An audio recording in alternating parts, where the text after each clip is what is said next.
Assalamualaikum warahmatullahi wabarakatuh. Yang saya hormati Bapak Ibu Guru KKP kelas 1 Kombinat Kalipotes.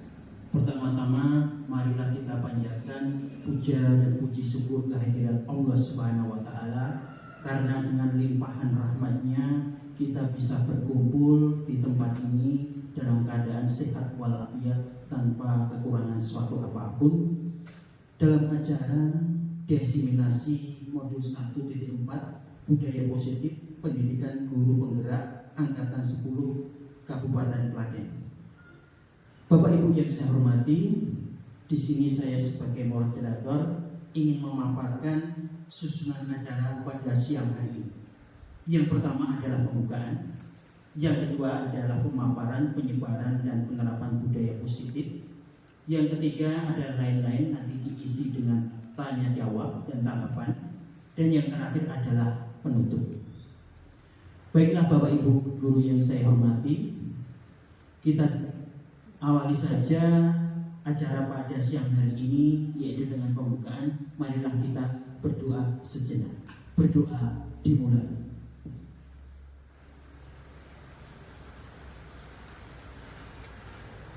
Berdoa selesai. Kemudian untuk acara yang kedua, yaitu tentang kegiatan inti, di mana di sini nanti Bu Edi Wirastini, yaitu sebagai guru SDN 2 Kerajaan yang mengajar di kelas 1, ingin memaparkan tentang diseminasi budaya positif. Untuk waktu dan tempat saya persilakan.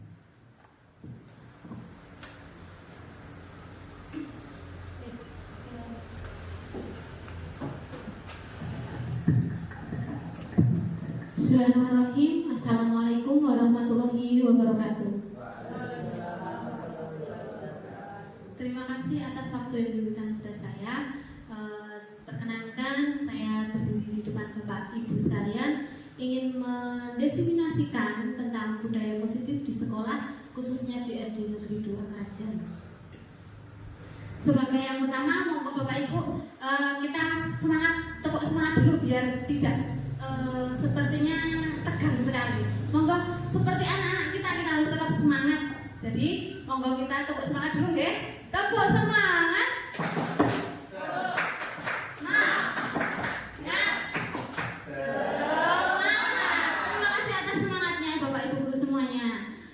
Sekarang saya akan langsung menjelaskan tentang budaya positif di KKP kelas 1 Kecamatan Kalipotes.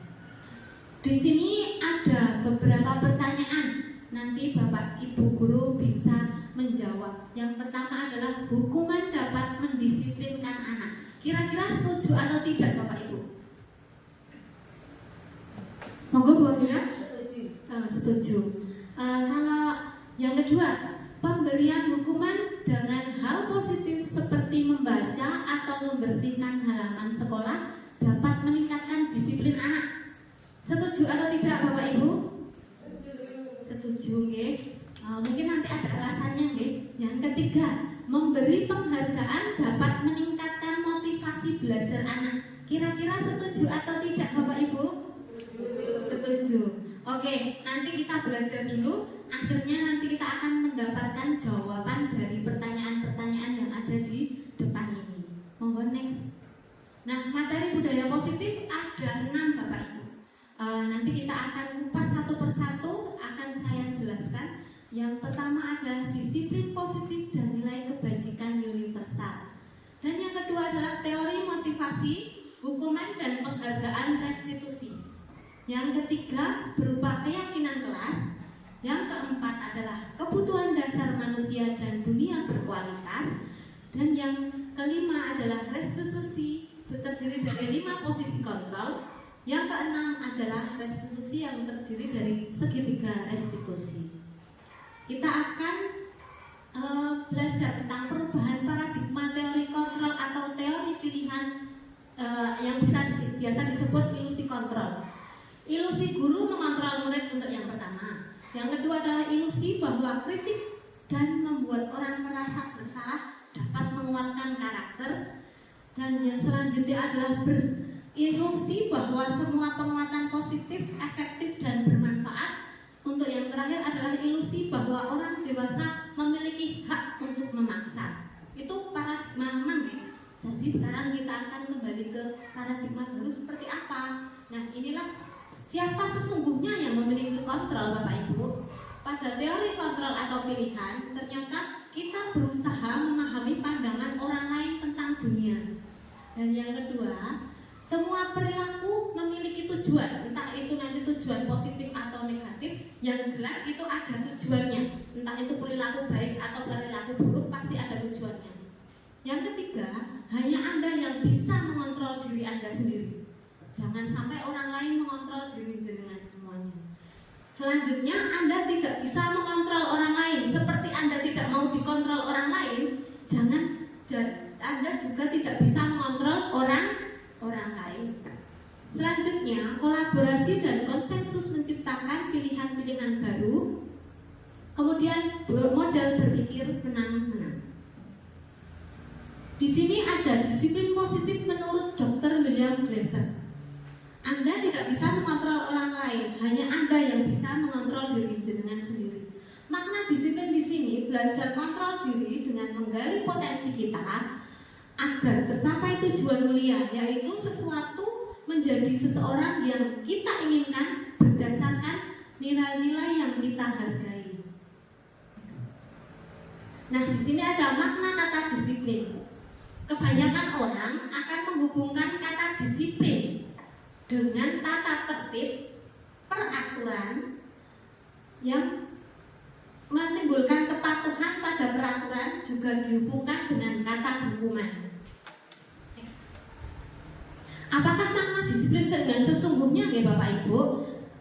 Berasal dari bahasa Latin, yaitu disiplina, yang artinya itu belajar. Makna asal dari kata ini berkonotasi dengan disiplin diri dari murid-murid Sokrates dan Plato. Disiplin diri membuat orang menggali potensinya menuju sebuah tujuan apa yang dia hargai. Namun dalam budaya kita, makna disiplin telah berubah, yaitu sesuatu yang dilakukan seseorang pada orang lain untuk mendapatkan kepatuhan. Kecenderungan umum adalah menghubungkan kata disiplin dengan ketidaknyamanan, bukan dengan apa yang kita hargai atau pencapaian suatu tujuan mulia.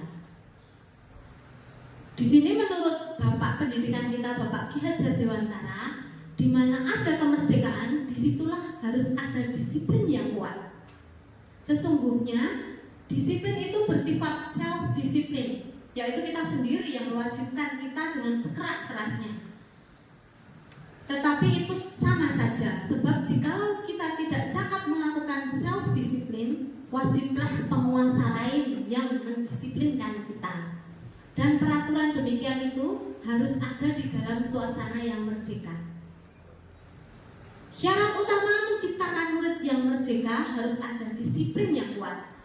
Yang dimaksud adalah disiplin diri. Jika kita tidak memilikinya, maka kita memerlukan pihak lain untuk mendisiplinkan kita. Disiplin dari dalam diri kita itu disebut motivasi intrinsik, dari internal. Dan ini disiplin yang dari paksaan orang lain itu disebut motivasi eksternal, dari luar. Nilai kebajikan universal adalah sifat positif manusia yang sebagai tujuan mulia yang ingin dicapai setiap individu. Hal ini seperti tertera pada tujuan profil pelajar Pancasila. Nah, profil pelajar Pancasila, mari kita ingat-ingat Ibu, kita bisa tepuk bersama nggih, kayak seperti kalau kita sedang belajar dengan anak-anak. Monggo tepuk profil pelajar Pancasila. Beriman dan bertakwa, berkebinekaan global, bernalar kritis, mandiri, gotong royong, kreatif. Profil pelajar Pancasila. Yes, yes, yes. Itulah semangat kita. Tepuk tangan untuk kita sekali, Bapak Ibu semuanya. Terima kasih.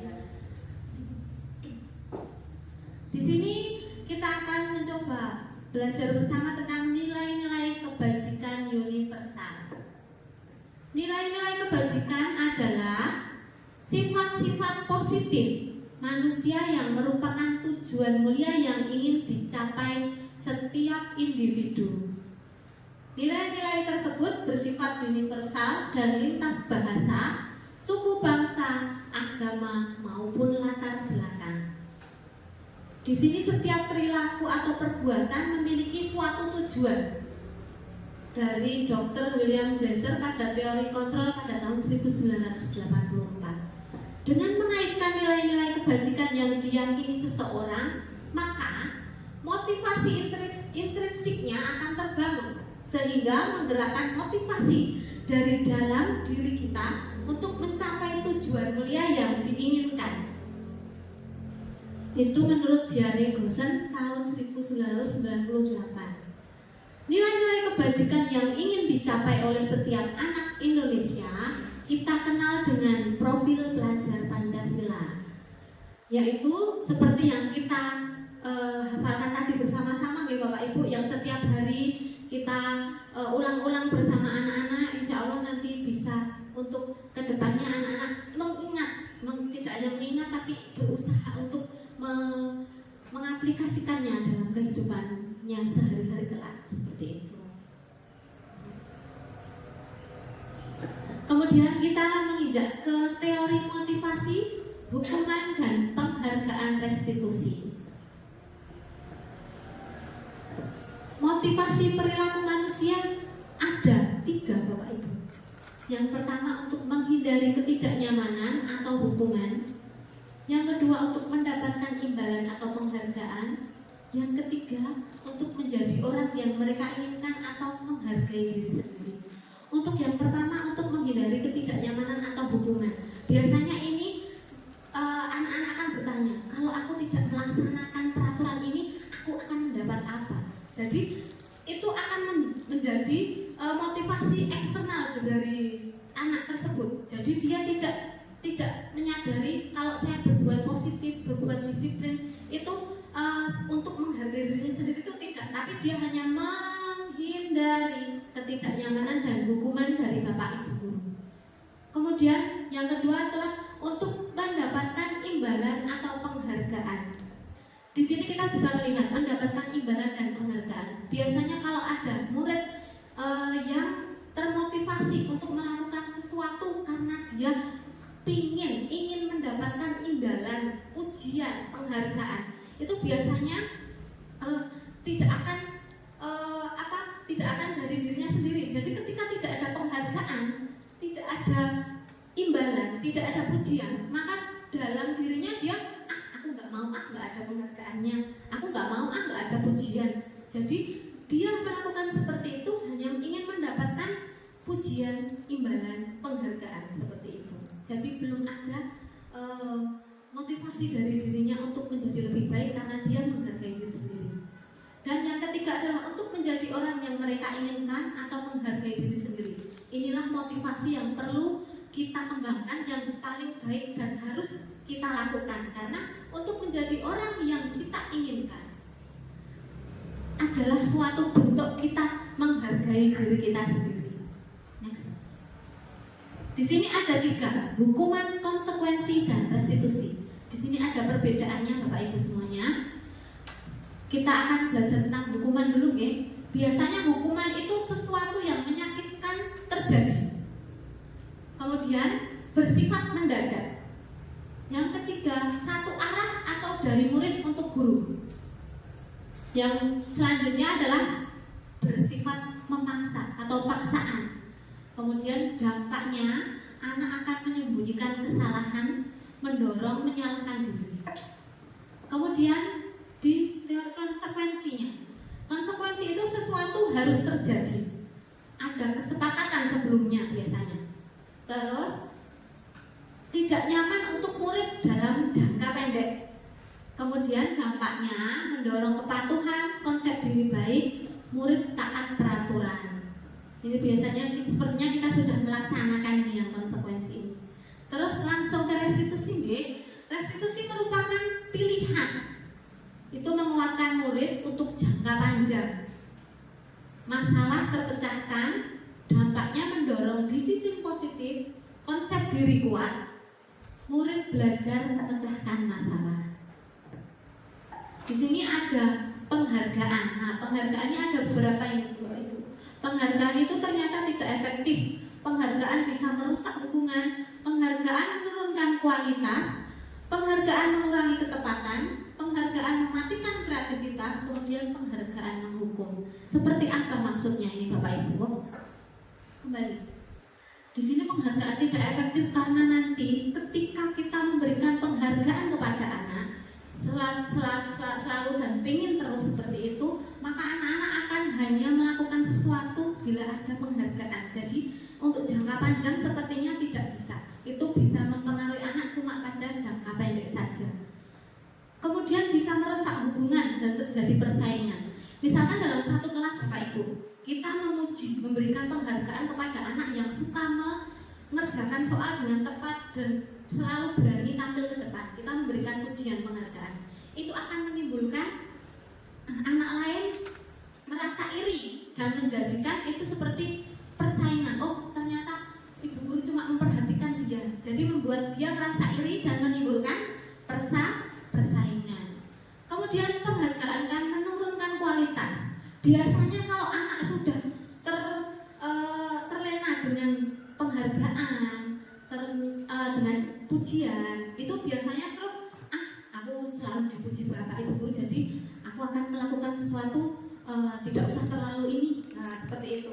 Kemudian mengurangi ketepatan. Biasanya kalau ini juga seperti ini, Bapak Ibu, ketika kita memberikan sesuatu pada seorang anak dan dia itu merasa oh buku ini baik sekali, dan ketika disuruh menilai ibu guru ini seperti apa, karena dia merasa sudah pernah dikasih imbalan, sudah pernah dikasih pujian dan penghargaan oleh bu guru A tersebut, dia akan mengurangi ketepatan nih. Ketika menilainya, dia menilainya secara subjektif, tidak objektif, seperti itu. Kemudian penghargaan mematikan kreativitas. Setelah mereka dapat pujian dan sebagainya, dalam dirinya itu tidak akan timbul pengen aku harus seperti apa lagi ya untuk lebih baik ke depannya. Jadi dia merasa berada di zona nyaman. Sudah dipuji, sudah diberikan penghargaan. Jadi dia tidak akan membuat sesuatu kreativitas yang lebih baik lagi. Kemudian penghargaan itu menghukum, seperti sistem rankingan, Bapak Ibu. Sistem rankingan itu ada ranking 1, ranking 2, ranking 3 dan seterusnya. Ketika ranking 1 itu menjadi seorang pemenang, maka yang ranking kedua itu merasa dihukum. Kenapa aku enggak yang ranking 1? Yang dielulukan cuma ranking 1. Aku yang ranking 2 tidak diberikan pujian dan sebagainya, merasa tersingkir. Itulah yang namanya penghargaan bersifat menghukum. Next. Kemudian ini restitusi. Restitusi merupakan proses kolaboratif yang mengajarkan murid untuk mencari solusi masalah dan membantu murid berpikir tentang orang seperti apa yang mereka inginkan dan bagaimana mereka harus memperlakukan orang lain. Restitusi bukan untuk menebus kesalahan, namun belajar dari kesalahan, memperbaiki hubungan, sebuah tawaran bukan paksaan, fokus pada solusi dan karakter bukan tindakan, mengembalikan murid yang bersalah pada kelompoknya. Di sini ada 9 ciri-ciri restitusi.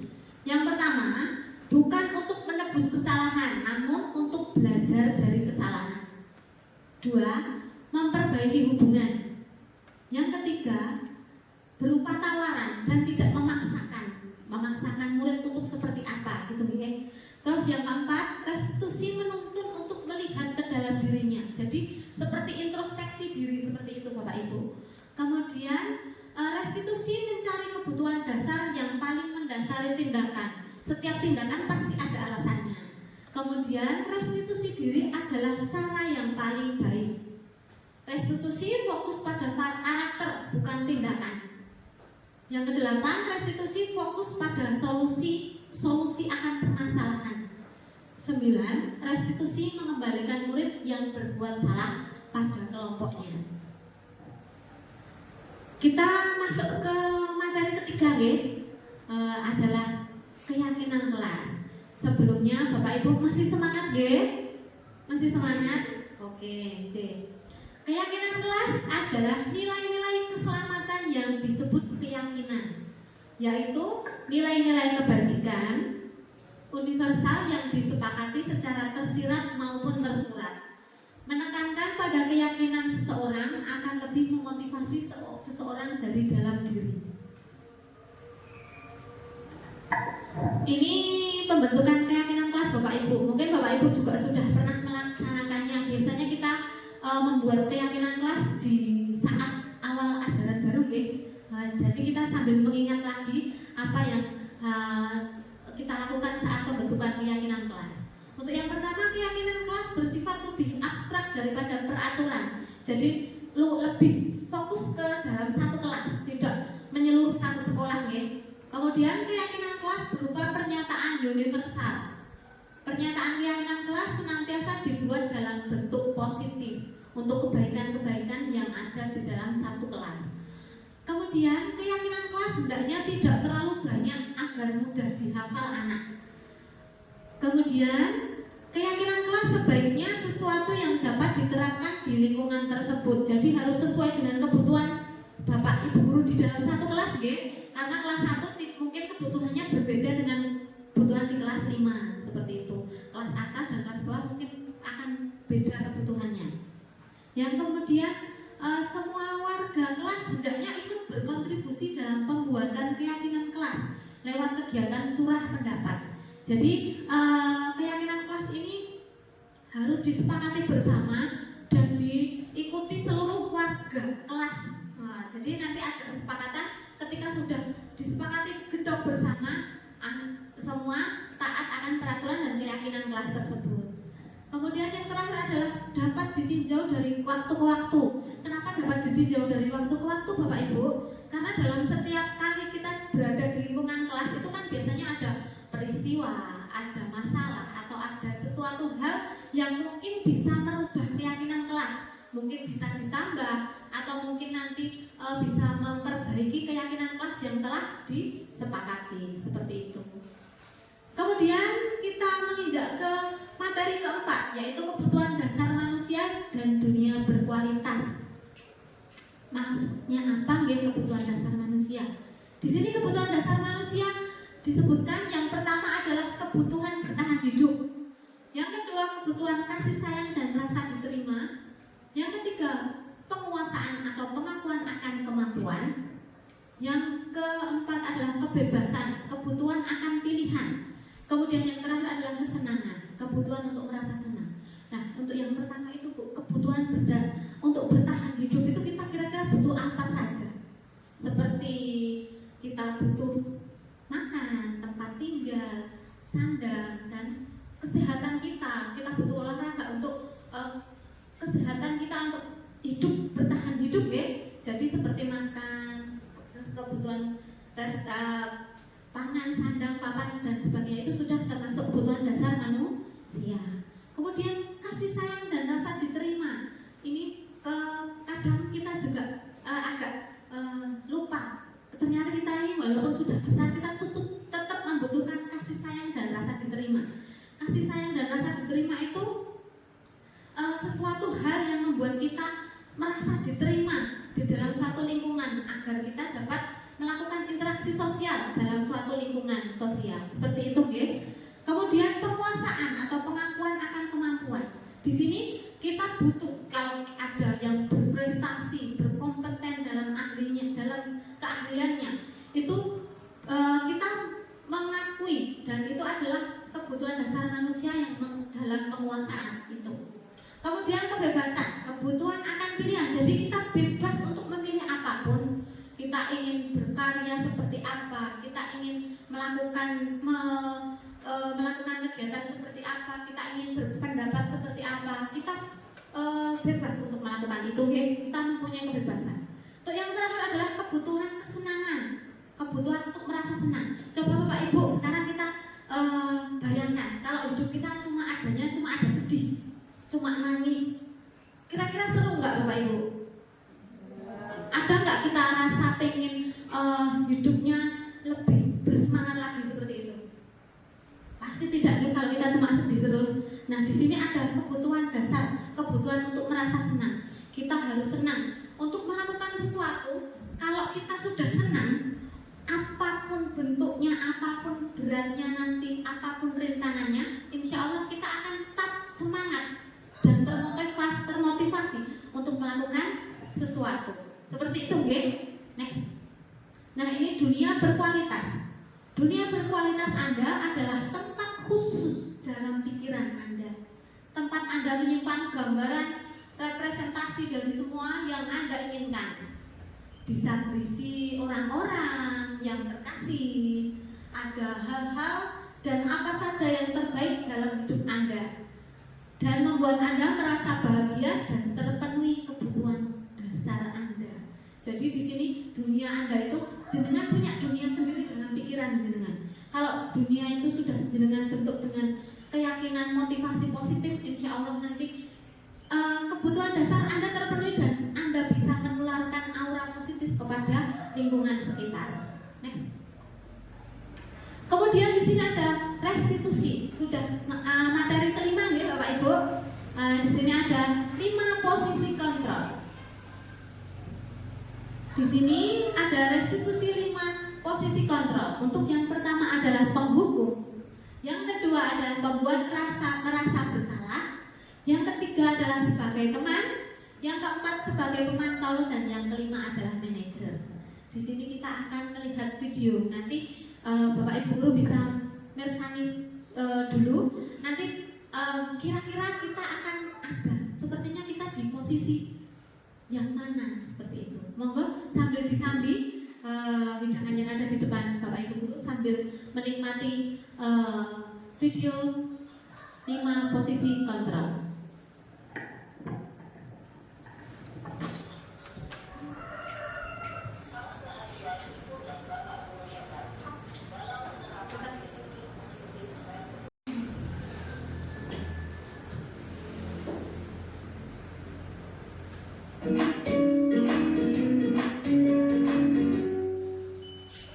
Salam bahagia Ibu dan Bapak Guru hebat. Dalam penerapan disiplin positif restitusi, salah satu program yang dikembangkan adalah 5 posisi kontrol. 5 posisi kontrol dalam restitusi adalah proses perjalanan seorang pendidik agar dapat mengenali dirinya. Pada video kali ini, kita akan membahas tentang 5 posisi kontrol yang dikembangkan oleh Diane Dawson dan contoh penerapannya.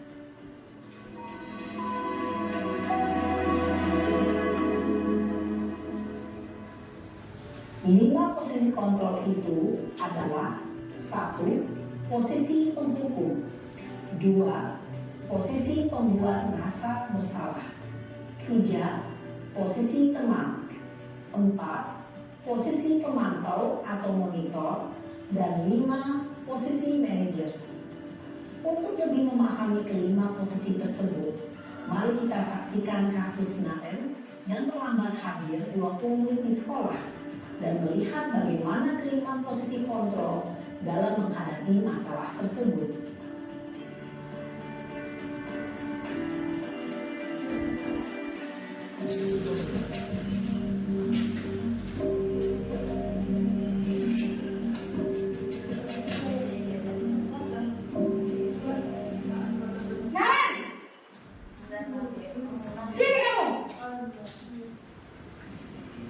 Selamat pagi, Bu. Selalu terlambat. Kamu deh, pasti terlambat. Maaf, Bu. Saya Apa? Apa coba? Alasan kamu apa lagi? Kapan sih kamu tidak terlambat? Malas sekali ya kamu jadi anak. saya Dasar pemalas. Gak kapok-kapok sih kamu. Sudah berapa kali terlambat? Sana, kamu keliling lapangan basket 2 kali. kenapa saya harus keliling lapangan basket, Bu? Kenapa? Kamu melawan ibu. Berani-beraninya jawab. Sudah terlambat, masih berani jawab enggak? Sekarang, keliling lapangan basket 5 kali sekalian. Biar kapok. Cepat. Pergi sana ke lapangan basket. biasanya berbicara dengan nada tinggi, menghardik, menunjuk-nunjuk, menyakiti, dan menyindir. Hukuman bisa berupa fisik maupun psikis. Ibu dan bapak guru hebat. Dampak yang terjadi pada murid ketika guru berada pada posisi penghukum adalah murid cenderung akan memberontak, bahkan menyimpan dendam.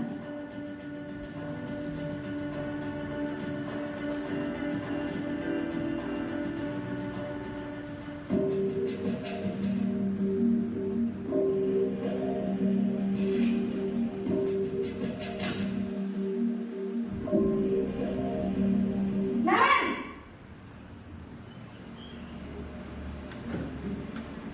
Selamat pagi, Bu. Naren, kamu kenapa terlambat lagi, nak? Ya Tuhan, Naren, kamu senang ya bikin ibu susah ya? Kalau kamu terlambat lagi, nanti ibu yang ditegur bapak kepala sekolah, nak. Disangka ibu tidak bisa membina kamu. Duh, gimana ini? Maaf, Bu. Duh, Gusti Naren, kamu suka ya kalau ibu ditegur bapak kepala sekolah? Terus, sekarang ibu harus tulis apa ini di buku absen? Ini kamu sudah sering terlambat loh. Ibu harus apa coba? Maaf, Bu. Maaf sekali. Ya sudah, lain kali jangan bikin ibu susah lagi ya nak ya. Ibu tidak akan kuat lagi kalau kamu begini terus. Bisa jantungan kalau ibu ditegur bapak kepala sekolah. Sana cepat ke kelas. Maaf ya, Bu. Maaf sekali. Posisi pembuat rasa bersalah berbicara dengan nada tenang, cenderung lembut. Namun kata-kata yang diutarakan membuat murid merasa menjadi orang yang gagal, memandang buruk dirinya sendiri, merasa tidak berharga, dan tidak sanggup membahagiakan orang lain. Ketika guru mengambil posisi pembuat rasa bersalah, murid akan menganggap dirinya yang bersalah dan ia akan menyimpan emosi negatif tersebut di dalam dirinya.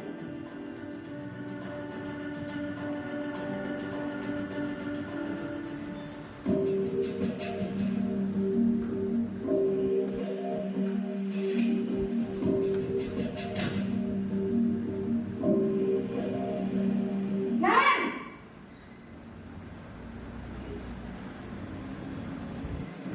Selamat pagi, Bu. Wah, sudah jam berapa ini nak? Terlambat lagi ya sayang. Iya, Bu. Habis ibu saya ulang bangunkan saya, Bu. Kamu malah menyalahkan ibu kamu. Kamu bukannya anak yang larinya paling kencang. Kok terlambat sih? Iya, Bu. Saya memang terlambat bangun tadi. Jadi, biarpun saya lari kencang, tetap gak kekejar, Bu. Ya sudah sana. Nanti lain kali larinya lebih kencang lagi ya. Biar gak terlambat lagi. Bikin seneng ibu. Demi ibu. Bisa kan? Bisa lah, Bu. Ya sudah sana masuk kelas. Ibu beresin urusan absen kamu. Kamu ini ada-ada saja. Dalam posisi teman, guru berbicara dengan nada suara ramah, akrab, cenderung bersenda gurau untuk menjaga suasana tetap santai. Murid akan merasa senang, aman, dan akrab dengan guru. Identitas yang tercipta adalah identitas sukses atau berhasil. Namun, perlu diingat, karena ini masih dorongan eksternal, maka ada faktor ketergantungan dari murid kepada orang tertentu. Di sini guru absennya, sehingga di lain waktu murid bisa berperilaku baik, namun hanya kepada orang-orang tertentu saja.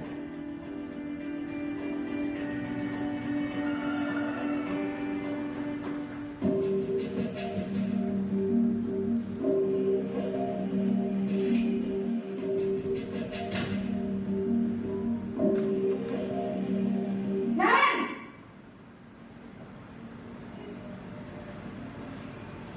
Selamat pagi, Bu. Naren, apa peraturan sekolah kita tentang jam berapa kita harus masuk sekolah, nak? Kita harus di sekolah jam 7, Bu. Iya betul, sekarang sudah jam 7.20. Naren sudah tahu konsekuensinya jika terlambat hadir. Paham, Bu. Saya harus tinggal kelas pas jam istirahat selama 20 menit. Iya benar, konsekuensinya demikian. Jadi nanti jam 9.30 pas istirahat, kamu harus tinggal di kelas, kerjakan tugas tambahan untuk ketertinggalan kamu, ya? Baik, Bu. Posisi pemantau mengandalkan penghitungan atau data untuk mengontrol murid. Guru mengarahkan murid berdasarkan peraturan dan konsekuensi. Seorang pemantau menunjukkan bahasa tubuh dan ekspresi wajah yang datar dan cenderung formal.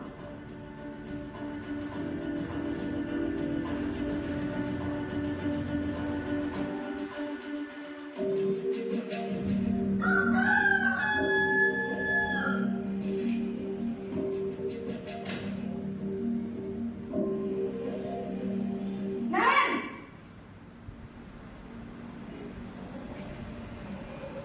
Selamat pagi, Bu.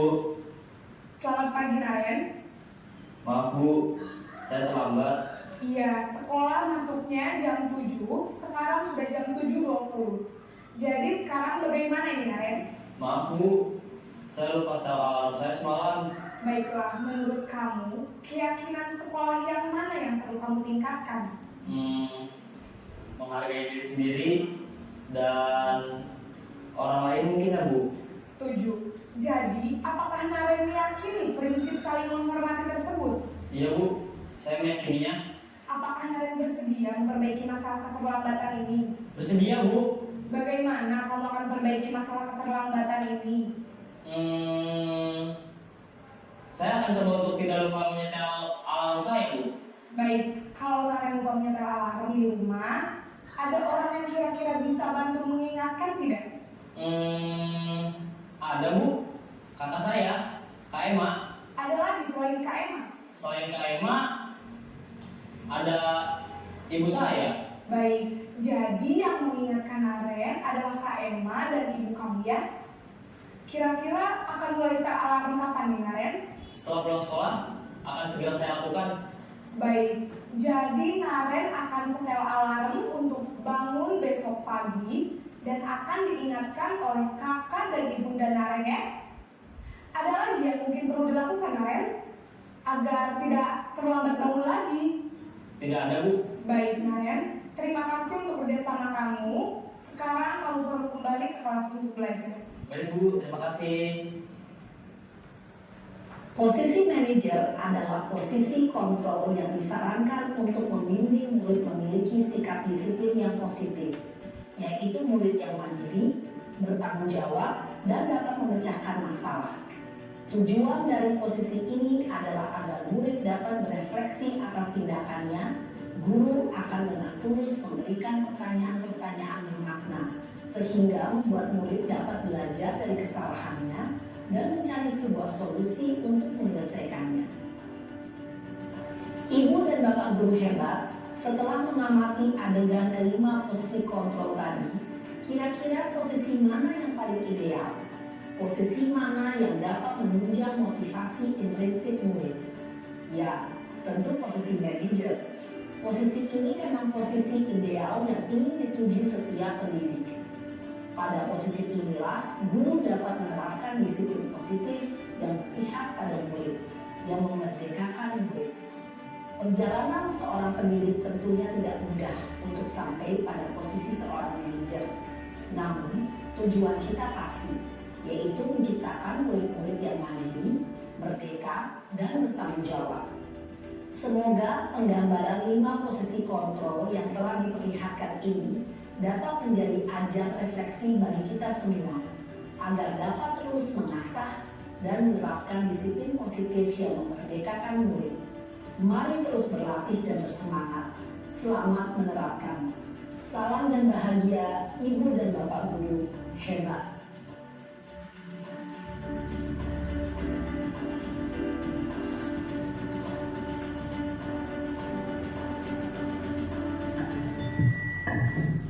Baik, itu tadi adalah restitusi 5 posisi kontrol. Kira-kira kita sudah berada dalam posisi yang mana nih Bapak Ibu. Ini selanjutnya kita biasanya dalam 5 posisi kontrol itu memotivasi dari identitas gagal, identitas berhasil, dan identitas berhasil sukses di kontrol dari luar maupun dari kontrol diri. Di sini untuk menghindari hukuman itu biasanya guru berbuat menghardik, menunjuk-nunjuk dan menyakiti seperti yang pada video tadi yang kita pelajari.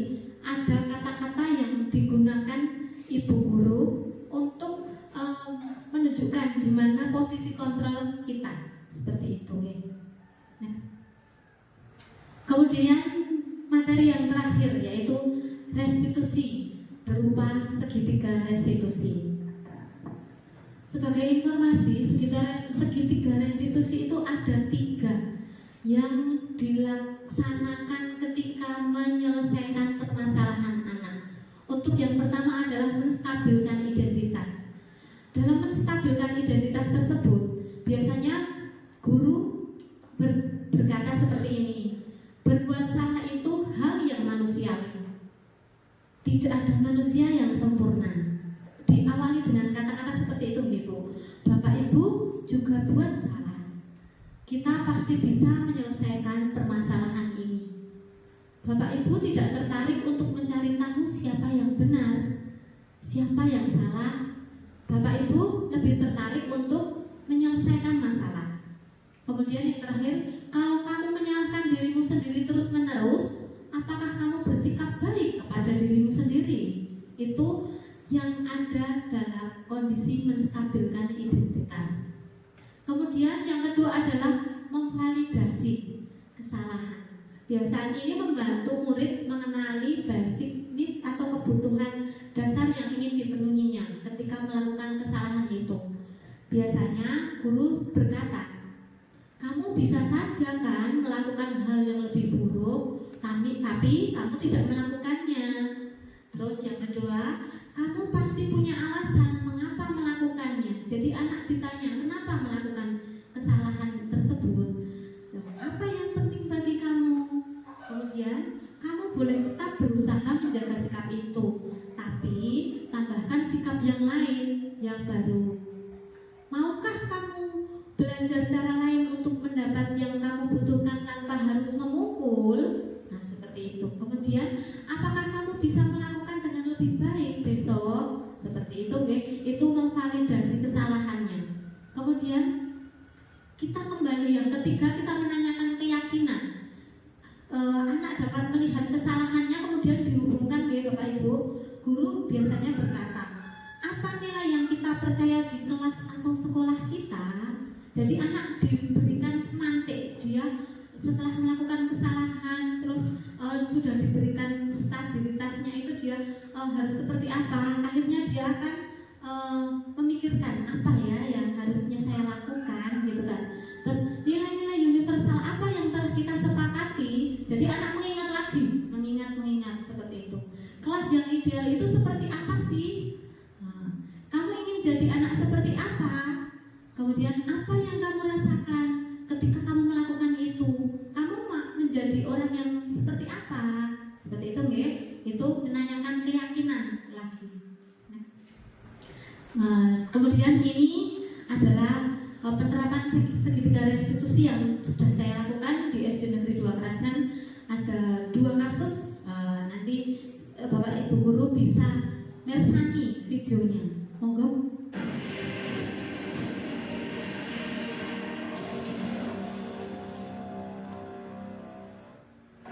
Assalamualaikum warahmatullahi wabarakatuh.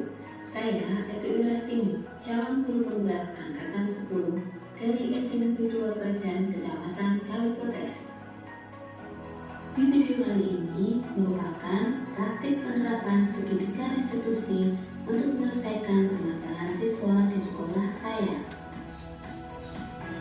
Sebagai informasi, segitiga restitusi adalah konsep yang membantu murid atau anak belajar dari kesalahan dan membangun identitas positif. Terdapat 3 tahapan segitiga restitusi. Untuk yang pertama adalah menstabilkan identitas, Yang kedua, validasi tindakan yang salah. Dan yang ketiga adalah menanyakan keyakinan. Pada tahap menstabilkan identitas, terdapat berdasarkan prinsip membuat kesalahan adalah bagian dari proses pembelajaran, sehingga menggeser dari identitas gagal menjadi identitas sukses. Pada tahapan validasi tindakan yang salah dilakukan berdasarkan prinsip setiap perilaku berupaya untuk memenuhi kebutuhan tertentu.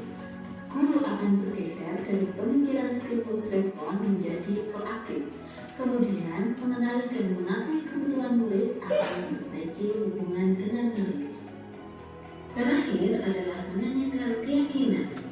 Murid akan diberi pertanyaan-pertanyaan yang bermakna untuk memunculkan motivasi secara intrinsik. Kemudian, murid mampu mengaitkan keyakinannya dengan tindakan yang salah. Kasus yang pertama, Sheila tidak terima pekerjaannya dicontek oleh temannya. Ia marah dan tidak dapat menahan emosinya. Berikut adalah skema penyelesaian masalah menurut segitiga restitusi. Bella, ibu dengar dari keluarga kamu tadi kamu dengar kita. Tapi kita membuat saya kesal. Kenapa? Soalnya perasaan saya terus. Oh, gitu ya. Kamu pasti kesal. Kalau ibu dari posisi kamu pasti ibu juga akan marah. Apa yang kamu lakukan pada Dinda? Saya marah kepada kita dan dari kesalahan saya membuka meja kita. Oh, begitu. Kamu pasti punya alasan. Kenapa kamu melakukan? Gara-gara kalau bisa saya buang saja ketika pekerjaan saya digodek. Saya sudah susah payah mengerjakan, tapi kita cuma menyontek dan tidak mau usaha. Ya, wajar kalau kamu tidak terima pekerjaan dan bayar kamu contek. Ibu menghargai kamu. Kamu tidak melakukan hal yang lebih jauh seperti memukul. Coba kita pikirkan bersama. Tindakan kamu marah sampai menabrak meja, apakah sesuai dengan keyakinan kelas kita? Tidak boleh. Menurut kamu, keyakinan kelas mana yang kamu langgar? Saling menghormati sesama teman. Ya, betul. Menurut kamu, saling menghormati sesama teman itu penting atau tidak untuk kamu? Itu Kalau penting, keyakinan apa yang harus kamu lakukan kalau kamu sedang marah? saya harus lebih sabar dalam menghadapi amal. Oh, itu ya. Apakah kamu bersedia memperbaiki masalah ini? Apa yang akan kamu lakukan untuk memperbaiki masalah ini? Saya akan lebih berusaha dan akan melaporkan kepada atau ibu guru jika ada teman yang ngomong. Ya, tepat sekali tindakan kamu, Mbak Sira. Tetap semangat ya. Nah, kamu boleh kembali terus. Terima kasih guru. Ya, sama-sama.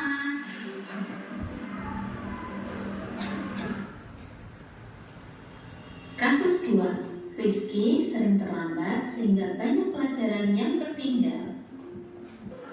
Rizky, itu tadi sudah awalan dari tiket. Katanya kamu sudah datang terlambat. Ya, menurut ingatan kamu sudah berapa kali kamu terlambat? 4 kali. Sudah 4 kali kamu terlambat. Kalau terlambat itu pernah kesalahan tidak? Ya. Baik Rizky, membuat kesalahan itu hal yang manusiawi. Setiap orang pasti pernah membuat kesalahan. Yang terpenting kita harus belajar dari kesalahan itu dan kita harus memperbaikinya. Bagaimana menurut Rizky?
testimoni. Assalamualaikum warahmatullahi wabarakatuh. Nama saya Zaira. Saya senang sekali diajak berdiskusi dengan ibu tentang cara mengendalikan amarah. Saya jadi lebih semangat dan harus lebih sabar lagi. Terima kasih Bu Guru. Assalamualaikum warahmatullahi wabarakatuh.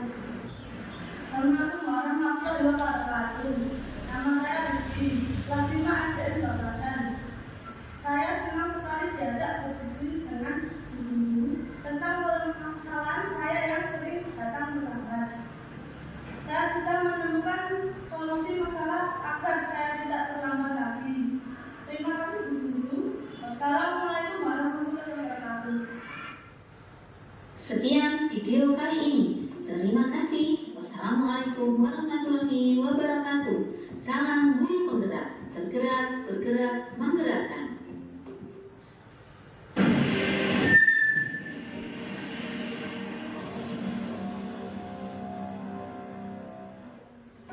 Assalamualaikum.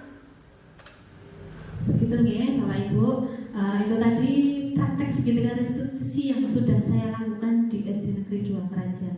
Mungkin bisa menginspirasi nanti kalau mungkin ada permasalahan di sekolah Bapak Ibu semuanya. Next. Karena sudah di ujung materi, sudah selesai materinya, saya bacakan sebuah pernyataan penutup. Sekian presentasi kali ini. Jika ada pertanyaan mohon diajukan. Jika ada perasaan mohon diungkapkan. Jangan sampai kelupaan, karena jika kehilangan yang tersisa hanyalah kenangan. Terima kasih. Materi saya tutup. Nanti saya kembalikan kepada Bapak Moderator. Nanti dilanjutkan dengan sesi tanya jawab. Terima kasih. Wassalamualaikum warahmatullahi wabarakatuh. Terima kasih kepada Ibu Eti Wirastini SPD atas pemaparan dan penyebaran penerapan budaya positif di sekolah. Acara selanjutnya adalah lain-lain, yaitu sesi tanya jawab.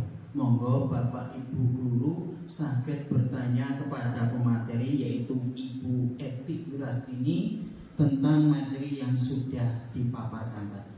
Monggo. Monggo, Bu Nurul. Bu Nurul. Baik, terima kasih atas waktunya Bapak Moderator. Izinkan saya bertanya kepada Ibu pemateri, Bu Eti. Tadi menyinggung materi tentang keyakinan kelasnya. Yang ingin saya tanyakan, apakah penentuan keyakinan kelas itu efektif untuk diterapkan? Demikian, terima kasih atas tanggapannya. Ini langsung dijawab atau bagaimana nih? Atau tulis dulu? Langsung. Terima kasih. Terima kasih atas pertanyaannya Bu Nurul. Itu tadi, apakah keyakinan kelas itu efektif diterapkan gitu nggih? Ya. Kalau di kelas saya, di kelas 1 terutama Bapak Ibu, jadi cukup efektif sebenarnya, karena itu juga membentuk anak untuk konsekuensi atas keyakinan yang telah disepakati bersama.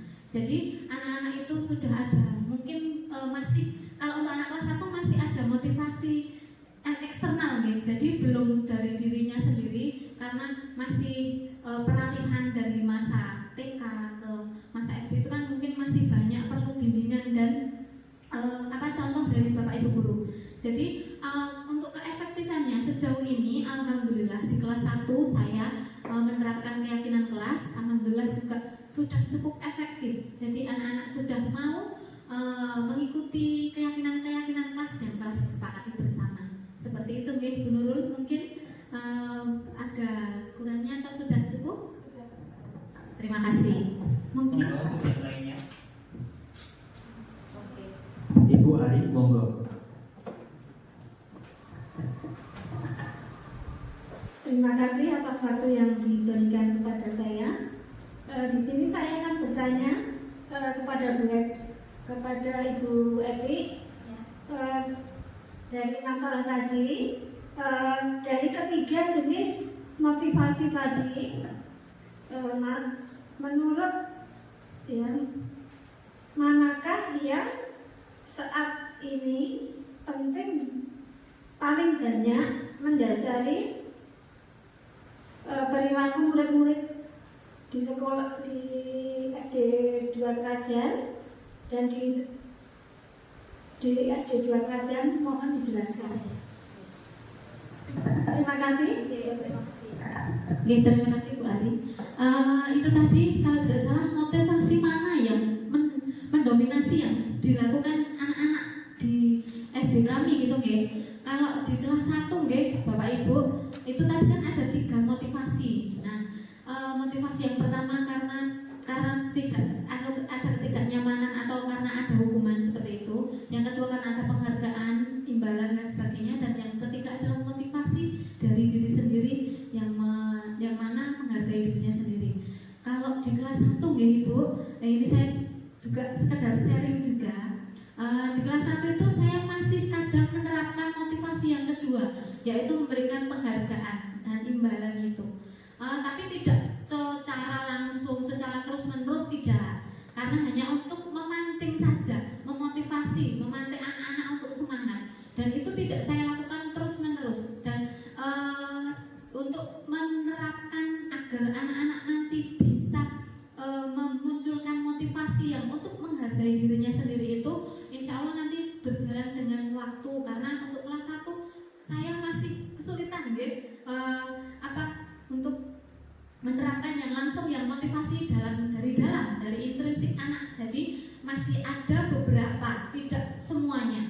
Jadi masih beberapa saja. Karena saya lihat itu ketika ada anak belajar membaca seperti itu, belajar membaca ketika dia bisa menyusun kata, menyusun kalimat, menyusun huruf demi huruf dan dia membaca. Di dalam matanya ada seperti perasaan yang bahagia sekali, matanya berbinar-binar. Itu suatu suatu kepuasan tersendiri dari saya sebagai seorang guru. Itu saya punya rasa kepuasan. Ya Allah, anak didik saya bisa merangkai huruf, bisa membaca, dan dia merasa bangga dengan pencapaiannya, dan akhirnya dia merasa bahagia. Terlihat dari binar matanya saja saya sudah sungguh bahagia sekali. Tapi untuk di kelas 1 memang masih ada sistem penghargaan dan memberikan imbalan untuk saya. Jujur masih memakai itu, tapi tidak semuanya. Karena saya juga ingin membatasi biar nanti suatu saat ketika anak tumbuh, mereka akan bisa mengerti, oh ternyata memang saya harus melakukan sesuatu itu karena untuk diri saya sendiri. Seperti itu. Mungkin ada kurang lagi mau ditambahkan Bu Ari? Sudah cukup, terima kasih. Mungkin pertanyaan berikutnya. Monggo untuk pertanyaan berikutnya, Bu Ika.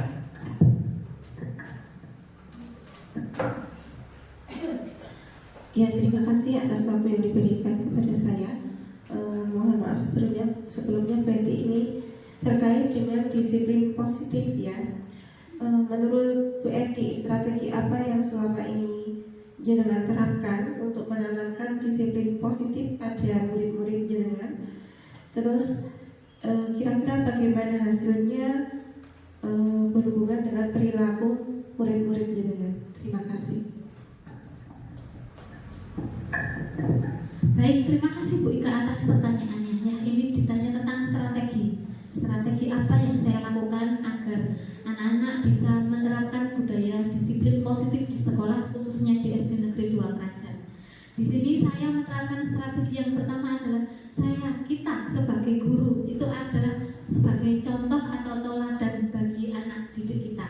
Misalkan Bu, ini sekarang misalkan pada pagi hari kita berada di depan gerbang seperti itu, kita tidak hanya saling saja menunggu anak datang, menjemput anak masuk ke dalam sekolah, itu kan sesuatu yang biasa gitu. Jadi tapi tidak hanya sekedar saling aja.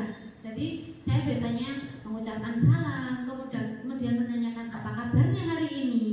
Jadi mungkin nanti akan mendorong anak, memunculkan motivasi dalam diri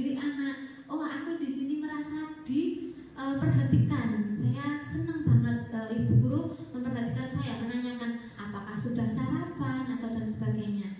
Dan itu insya Allah kedepannya akan baik untuk perkembangan anak-anak terutama. Dan yang sudah terlihat seperti itu, ketika kita melakukan hal sederhana seperti itu, contoh yang kecil tadi ya, itu nanti ketika pulang sekolah, ketika kita tidak ada di dalam kelas, misalnya saya di kelas 1, ternyata ada murid dari kelas 5 atau kelas 6 atau kelas yang lain, itu ketika mau pulang dia menyapa saya, mendatangi saya, menyapa, "Bu, mau pulang dulu?"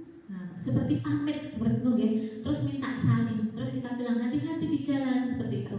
Sepertinya memunculkan ikatan antara guru dan murid itu tidak hanya sebagai kamu yang diajar dan bu guru yang mengajar, enggak, tapi seperti sebuah ikatan keluarga antara ibu dan anak, bahkan atau ayah dan anak. Jadi memunculkan di situ ada rasa menghormati, menghargai, kasih sayang, dan mungkin nanti akan memberikan rantai yang panjang untuk anak kehidupan yang akan datang. Jadi tidak hanya berhenti di dalam satu sekolah saja. Semoga saja nanti tetap tidak hanya di sekolah, tapi bisa berlanjut di lingkungan rumah, di lingkungan masyarakat, dan dimanapun mereka berada. Seperti itu Bu Ika, mungkin ada penambahan?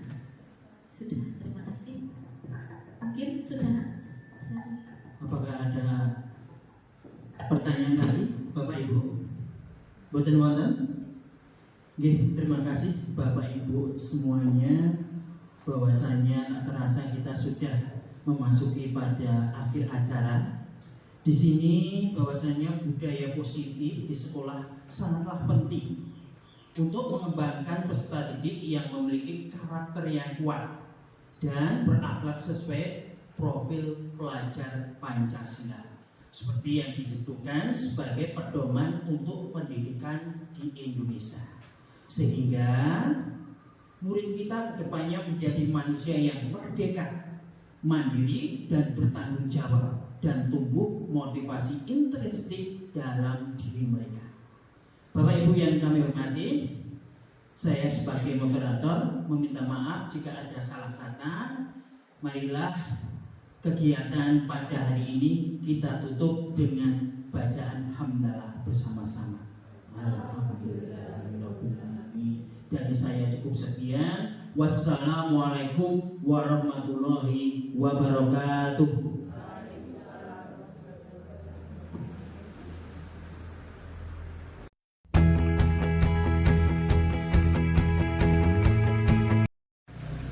Assalamualaikum warahmatullahi wabarakatuh. Saya Sri Lestari SPD selaku Kepala Sekolah SD Negeri 2 Krajan di mana Ibu Eti Kirastini SPD mengajar. Beliau juga sebagai guru penggerak.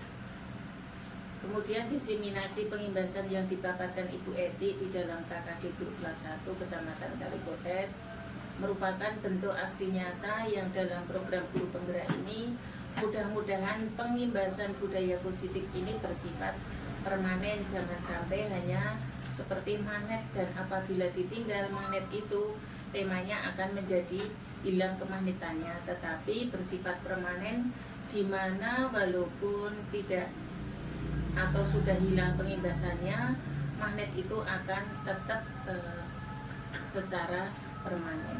Mudah-mudahan diseminasi tersebut akan menjadikan motivasi atau menjadikan contoh yang diimbas oleh Bapak Ibu Guru di dalam KKG kelas 1, dan khususnya juga kepada Bapak Ibu Guru SD Negeri 2 Krajan, yang nantinya anak-anak ini akan menjadi lebih disiplin dan akhirnya akan meningkatkan motivasi siswa untuk bisa belajar serta meningkatkan penguasaan siswa, sehingga dalam pembelajaran ini prestasi siswa juga akan meningkat ke depannya, dan juga SD Negeri 2 Krajan tentunya nanti akan menjadi lebih baik, yang sudah baik akan menjadi lebih baik. Demikian yang bisa saya sampaikan. Tetap semangat untuk Bu Eti dalam menyelesaikan program guru penggerak.